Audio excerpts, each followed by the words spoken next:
The white colonial house on Maple Street looked exactly as I remembered it. The shutters were freshly painted, the lawn manicured to perfection, and there was a brand new Lexus SUV parked in the driveway. After 9 years working as a chief engineer on cargo ships crossing the Pacific, I'd finally saved enough to retire early. I was coming home to surprise my wife, Barbara, and spend whatever time we had left together properly. I was 68 years old, and I'd missed too much already. I stood on the front porch, my duffel bag at my feet, and rang the doorbell.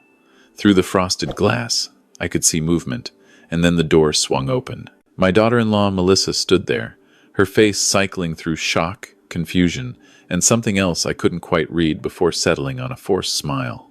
"Richard! Oh my God, we weren't expecting you for another month." She glanced over her shoulder nervously. "David's at work, and I wasn't prepared for visitors." "I'm not a visitor, Melissa. I'm coming home. Where's Barbara?" "She's resting. You know how she is these days." Melissa stepped back reluctantly, letting me in. "The Alzheimer's has been really hard on her. Maybe you should wait until David gets home before you see her? She gets confused easily, and a surprise might upset her." But I was already past her, my sea bag forgotten in the doorway. The house looked immaculate. New furniture in the living room, a massive flat-screen TV that must have cost thousands, and I could see stainless steel appliances gleaming in the kitchen. I'd been sending home $4,000 every month for Barbara's care, on top of the $2,000 from her late mother's trust fund. Apparently, some of that money had gone toward renovations. "Barbara?" I called out, heading toward the bedroom we'd shared for 43 years. "She's not in there anymore," Melissa said quickly. "We had to move her. She needed—" "It's better this way." Something cold settled in my stomach. "Move her where?" "The basement. We converted it into a bedroom for her. It's quieter down there, and she can't wander as easily." I took the basement stairs 2 at a time, my heart pounding. The stairwell was dark, and when I reached the bottom and pulled the chain on the overhead bulb, what I saw made my blood run cold. The bedroom was the unfinished corner of our basement, separated from the rest of the space by a hanging sheet. There was a twin mattress on the floor, with a thin blanket, a plastic chair, and a bedpan. The concrete floor was cold and damp, and sitting on that mattress, staring at nothing, was my wife. Barbara had always been a vibrant woman, even as the Alzheimer's began to take hold. But the person I saw now looked like a ghost. She'd lost at least 30 pounds. Her gray hair was matted and unwashed, and she was wearing what looked like an adult diaper and an old nightgown that I didn't recognize. There were bruises on her arms, yellow and fading, like they'd been there a while. "Barbara?" My voice came out as a whisper. She turned her head slowly, and for a moment, her eyes were completely blank. Then something flickered, a recognition that came and went like a candle in the wind. "Harold?" Harold was her father's name. He'd been dead for 30 years. I knelt beside her, taking her thin hand in mine. It was ice cold. "It's me, sweetheart. It's Richard. I'm home now." "Richard?" She seemed to focus for a moment, and then tears began rolling down her cheeks. "You came back. I thought you forgot about me." Behind me, I heard Melissa descending the stairs. "See? I told you it would upset her. She has episodes like this all the time." I didn't turn around. I couldn't. If I looked at Melissa right then, I might have done something I'd regret. Instead, I kept my voice level and asked, "How long has she been living down here?" "About 2 years. After her last fall, we thought it was safer.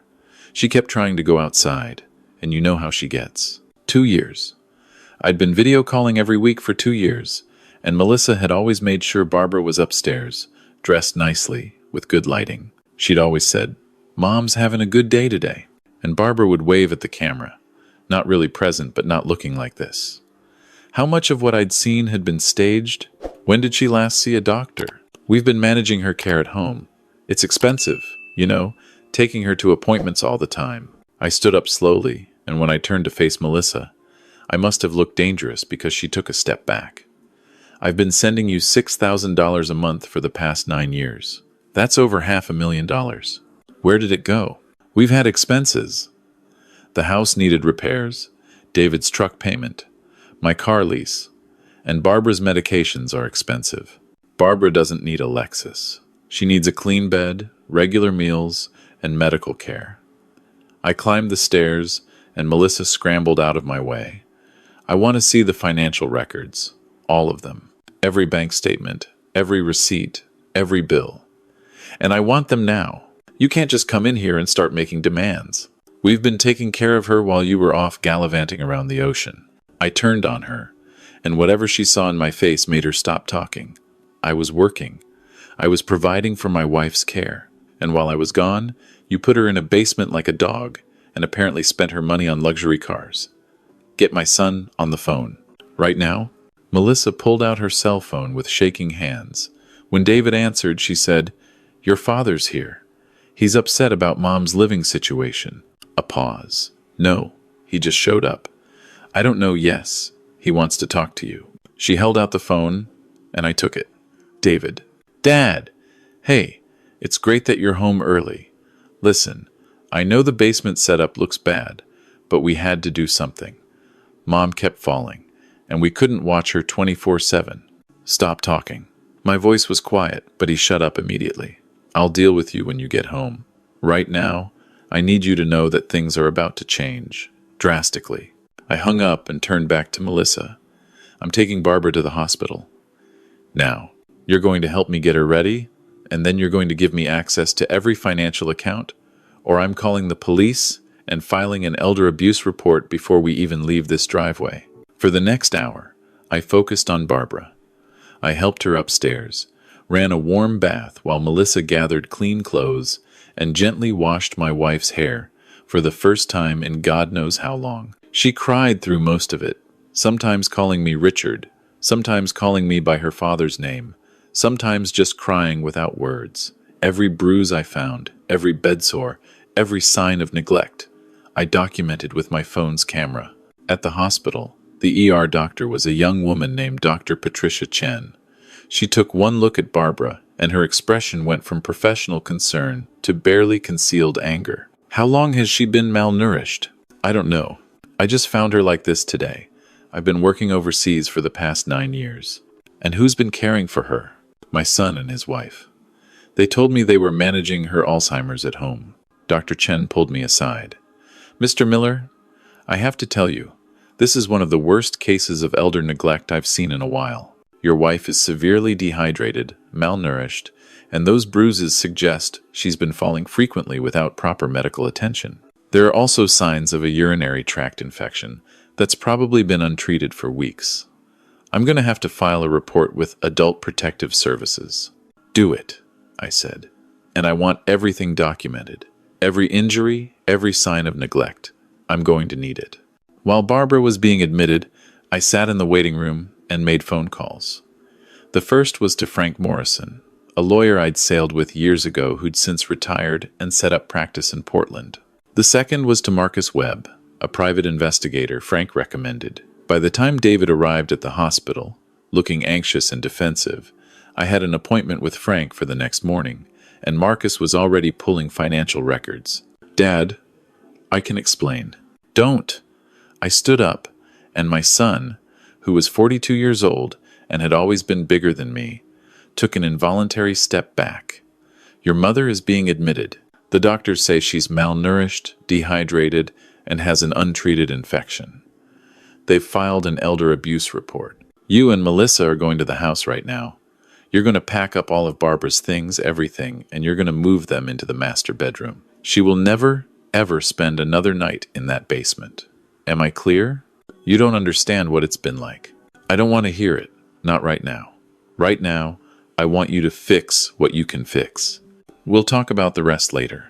After he left, I sat with Barbara. They'd given her fluids, cleaned her up properly, and she was sleeping in a real bed with clean sheets. Watching her sleep, I felt something crack open inside my chest. For 9 years, I'd been sending money home, calling every week, trusting that my son and his wife were taking care of the woman I'd built a life with. I'd been so focused on providing financially, on building that retirement nest egg, that I'd never thought to question what was really happening at home. My father had been a merchant marine too. He'd missed my childhood, coming home every few months with presents and stories, but never really being there for the daily grind of raising kids. I'd sworn I'd be different, but when Barbara's Alzheimer's diagnosis came 9 years ago, I'd convinced myself that staying at sea was the right choice. The money was too good to pass up, and with David and Melissa there, Barbara wouldn't be alone. I'd told myself I was being responsible, being a provider. What I'd really been was a coward. I'd run away from watching my wife's mind slowly disappear, and I'd paid David and Melissa to do the hard work I couldn't face. And they'd taken that money and used it for themselves, while my wife lived in a basement. The next morning, I met with Frank Morrison. He was 70 now, his hair completely white, but his mind was still sharp. He listened to everything, took notes, and then sat back in his chair. "Richard, I'm going to be straight with you. You've got a solid case for elder abuse and financial exploitation. The photos, the medical records, the fact that they were receiving $6,000 a month, plus her trust fund money. It's damning, but you need to be prepared for this to get ugly. David's your son. I know. He's going to argue that Barbara's care was expensive, that they did their best, that you weren't there to see how hard it was. Melissa, especially, she'll paint herself as the overwhelmed caregiver who did what she had to do. Can you prove otherwise? That's where your PI comes in. We need bank statements, credit card records, receipts. We need to show where the money actually went. We also need witness testimony, neighbors, anyone who might have seen how Barbara was being treated." Marcus Webb was good at his job.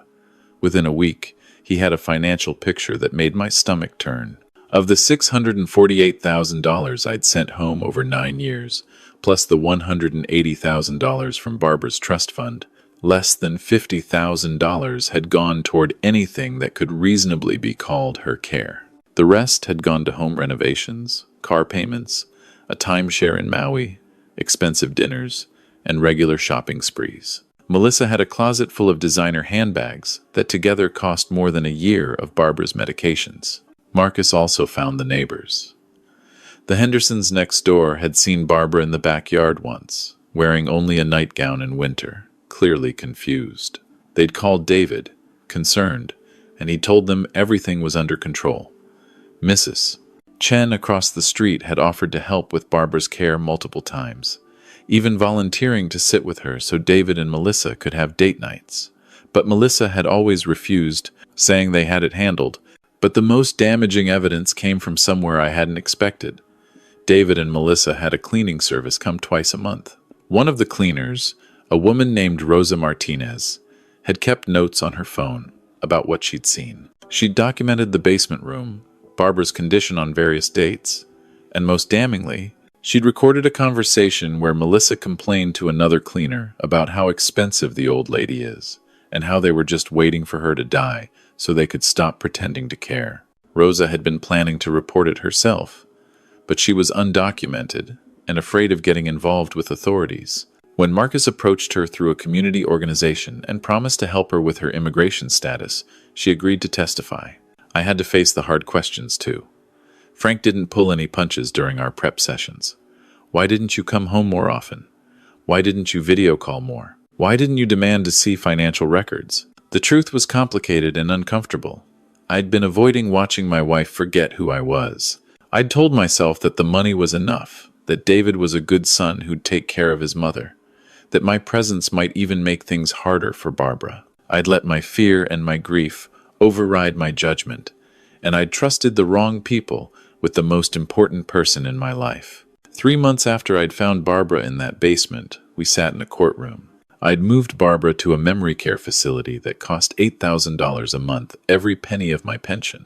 But she had her own room with a window, 3 hot meals a day, and a staff trained in Alzheimer's care. She was gaining weight, the bruises had healed, and while the Alzheimer's was still there, she had moments of clarity now. Sometimes she knew who I was. David and Melissa sat across the aisle with their own lawyer. They'd tried to avoid this, tried to settle out of court, but I'd refused. This wasn't just about the money. It was about accountability. The prosecutor laid out the case methodically. The financial records showing misappropriation of funds, the medical records documenting neglect, Rosa's testimony about the conditions she'd witnessed, photos of the basement bedroom. The Hendersons' testimony about Barbara in the yard. Dr. Chen's professional opinion that the level of neglect bordered on criminal. Melissa's lawyer tried to argue that caring for an Alzheimer's patient was overwhelming, that they'd done their best with limited resources, that they'd never intended any harm. He pointed out that I'd been absent for 9 years, that I'd trusted them with her care, that they'd shouldered an enormous burden. And he wasn't entirely wrong, but the bank records didn't lie. The Lexus wasn't a medical necessity. The Maui timeshare wasn't medication. The designer handbags weren't care supplies. When it was my turn to testify, the defense attorney went after me hard. "Mr. Miller, isn't it true that you spent 9 years at sea while your wife's condition deteriorated?" "Yes." "And you didn't come home once during that time?" "I came home twice briefly, for a few days each time." "I should have come more often." "You trusted your son to care for his mother?" "I did. I was wrong. You sent money every month. Did you ever ask for an accounting of how it was spent?" "No. I trusted them. That was my mistake." "So you abdicated your responsibility as a husband and father, left your son to handle everything, and now you're blaming him for not living up to your expectations?" "I'm blaming him for stealing from his mother and leaving her to live in a basement while he drove a new truck and his wife carried $1,000 purses." There's a difference between struggling to provide care and choosing to neglect someone while spending their money on luxuries. The verdict took 2 days. David was found guilty of financial exploitation of an elderly person and reckless endangerment. Melissa was found guilty of elder abuse, criminal neglect, and financial exploitation. David got 2 years in prison, plus restitution of $580,000. Melissa got 4 years, plus the same restitution. As they were led away, David looked back at me. He didn't look angry or defiant. He looked small and scared and lost. And for a moment, I saw the little boy who used to wait for me at the dock when I'd come home from sea, running into my arms like I was a hero. That little boy had grown into a man I didn't recognize, and I had to accept my part in that. It's been 6 months since the trial. Barbara is stable now, as stable as someone with advanced Alzheimer's can be. I visit her every single day. Sometimes she knows me, calls me Richard, and asks about our garden at home. Sometimes she calls me Harold, or forgets I've been there 5 minutes after I leave. But I'm there, every day. No more excuses. David writes to me from prison. I haven't written back yet. I don't know if I will. My anger has faded into something more complicated. Grief, maybe, or regret. Grief for the son I thought I had. Regret for all the ways I failed, both of them, by not being present when it mattered. Melissa's parents called me once, crying, begging me to drop the charges, to show mercy. I told them the same thing I told the judge. Mercy would have been checking on Barbara, calling for help when things got hard, asking for more support. What they did wasn't a mistake or an oversight. It was a choice, made over and over again, every single day for years. The financial restitution is being paid in installments. They had to sell the house, the cars, everything. The money goes into a trust for Barbara's care. When she's gone, whatever is left will go to the Alzheimer's Association. Not to David. Never to David. People ask me if I regret coming home, if I wish I'd just stayed at sea where I didn't have to see what had become of my wife, my son, my family. The answer is complicated. I regret that I waited so long. I regret that I let fear and avoidance guide my choices. I regret that I wasn't there to protect Barbara when she needed me most.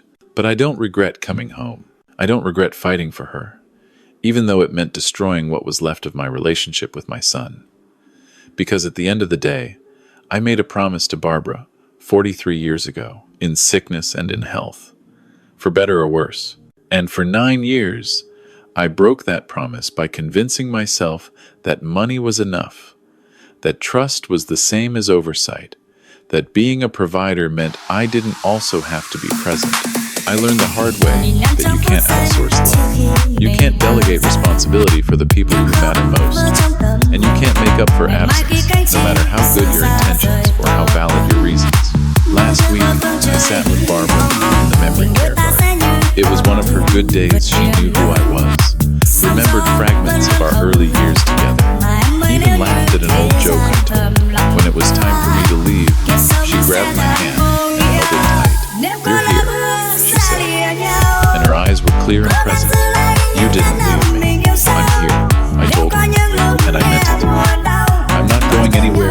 ever again. She smiled, and for just a moment, I saw the woman I'd married, the woman I'd built a life with, the woman I should have fought for soon. And I promised myself, and her, that for whatever time we had left, I would keep showing up. Not because the court said so, not because anyone was watching, but because that's what love actually means. Being there. Every single day, no matter how hard it gets. That's the lesson I want to share with anyone listening to this story. Don't wait until it's almost too late to realize that the people you love need more than your money or your good intentions. They need you, your presence, your attention, your daily choice to show up. Even when it's hard, even when it's heartbreaking, even when it means facing the parts of life you'd rather avoid. And if you've trusted someone else to care for your elderly parents, your disabled family members, anyone vulnerable, verify. Don't just assume. Don't just accept video calls and cheer for reports. Ask hard questions. Demand documentation. Show up unexpectedly. Because the people who depend on you deserve to know that someone is actually watching out for them. I failed Barbara for 9 years. I can't get those years back. But I can make sure that every day from now until the end, she knows she matters more than any job, any amount of money, any excuse I could come up with for not being there. That's all any of us can do. Recognize when we've been wrong, face the consequences of our choices, and commit to doing better with whatever time we have left.